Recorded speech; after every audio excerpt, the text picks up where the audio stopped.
Bismillahirrahmanirrahim. Assalamualaikum warahmatullahi wabarakatuh. Perkenalkan, nama saya Zilariga Putri. Saya dari kelompok 7 akan membahas materi kami dalam mata kuliah manajemen kelas yang diampu oleh dosen Bapak Johan Andresgo MPDI. Adapun judul materi yang akan saya bahas yaitu hambatan-hambatan dalam manajemen kelas. Yang pertama yaitu apa saja sih hambatan-hambatan dalam manajemen kelas? Hambatan dalam manajemen kelas yaitu ada beberapa faktor penyebab timbulnya masalah dalam manajemen kelas, yaitu yang pertama yaitu pengelompokan, adanya pengelompokan siswa berdasarkan kriteria tertentu. Yang kedua, karakteristik individual siswa. Yang ketiga, kelompok pandai merasa terhalangi terhadap kelambanan teman-teman yang tidak secerdas mereka. Yang keempat, adanya keharusan bagi siswa untuk tenang dan bekerja selama jam pelajaran sehingga akan menimbulkan ketegangan dan kecemasan. Yang kelima, adanya organisasi kurikulum tentang team teaching. Menurut Saiful Bahri Jamarah tahun 2006, timbulnya masalah dalam manajemen kelas dapat disebabkan oleh beberapa faktor. Di antaranya yaitu yang pertama adalah faktor guru. Beberapa faktor penyebab timbulnya masalah dalam manajemen kelas yang berasal dari gurunya adalah tipe kepemimpinan guru yang otoriter. Nah, tipe kepemimpinan guru dalam mengelola proses belajar mengajar yang otoriter dan kurang demokratis akan menumbuhkan sikap agresif atau pasif dari murid-murid. Kedua sikap murid ini merupakan sumber dalam manajemen kelas. Selanjutnya yaitu adalah faktor siswa. Nah, kekurang sadaran siswa dalam memenuhi tugas dan haknya sebagai anggota kelas dapat merupakan faktor utama penyebab masalah manajemen kelas. Yang ketiga, ada faktor keluarga. Kebiasaan yang kurang baik di lingkungan keluarga seperti tidak patuh pada disiplin, tidak tertib, kebebasan yang berlebihan ataupun dikekang berlebihan akan menyebabkan siswa melanggar disiplin di kelas. Yang keempat, ada faktor fasilitas. Ruang kelas yang kecil dibanding dengan jumlah siswa dan kebutuhan siswa untuk bergerak dalam kelas merupakan salah satu problema yang terjadi pada manajemen kelas. Berikutnya adalah apa saja sih klasifikasi masalah dalam manajemen kelas. Nah, secara umum masalah-masalah yang berasal dari siswa yang ditemui di dalam kelas dapat dibagi menjadi dua, yaitu yang pertama, masalah individual adalah masalah yang ditimbulkan oleh pengurangan siswa. Jika diklasifikasikan, masalah individual ini dapat dikelompokkan menjadi A. Masalah yang dibuat karena ingin menarik perhatian orang lain. Nah, masalah ini biasanya timbul berupa perilaku yang mengalihkan perhatian guru atau siswa lainnya dari pembelajaran yang sedang berlangsung. Misalnya membuat keributan ketika belajar. B adalah masalah yang ingin dibuat karena ingin mencari kekuasaan. Contohnya berupa perilaku yang berusaha mengendalikan guru dan siswa lainnya dengan memperlihatkan kekuatannya. Misalnya selalu mendebat guru atau siswa lainnya, menindas siswa yang lebih lemah atau kehilangan emosional dan marah-marah.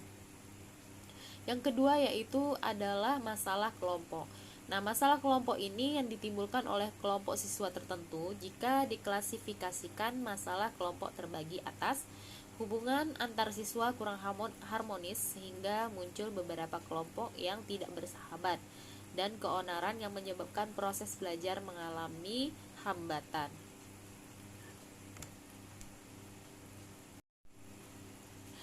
Selanjutnya adalah bagaimana cara mengidentifikasi masalah-masalah dalam manajemen kelas. Nah, cara yang dapat dilakukan oleh guru adalah sebagai berikut. Yang pertama, guru menulis semua hal yang dirasakan memerlukan perhatian, memerlukan kepedulian karena akan mempunyai dampak yang tidak diharapkan terjadi, terutama terkait dengan pembelajaran. Nah, selanjutnya, guru memilah-milah masalah tersebut menurut jenis dan bidang permasalahannya berdasarkan jumlah siswa yang mengalami masalah tersebut. Yang ketiga, masalah yang telah dipilah disusun secara berurutan, dimulai dari yang ringan, yang jarang terjadi, sehingga serta berdasarkan banyaknya siswa yang mengalami atau terlibat masing-masing masalah tersebut. Kemudian dari setiap urutan masalah tersebut, ambillah 3 atau 5 masalah dan coba mengkonfirmasikan kepada guru yang mengajar bidang studi yang sejenisnya atau mengkonfirmasikan terhadap sesama guru di sekolah tersebut. Jika masalah yang dirumuskan ternyata mendapat konfirmasi, maka masalah tersebut memang merupakan masalah yang patut untuk diangkat sebagai masalah yang harus dipecahkan dan diselesaikan. Selanjutnya yaitu bagaimana penyelesaian masalah dalam manajemen kelas.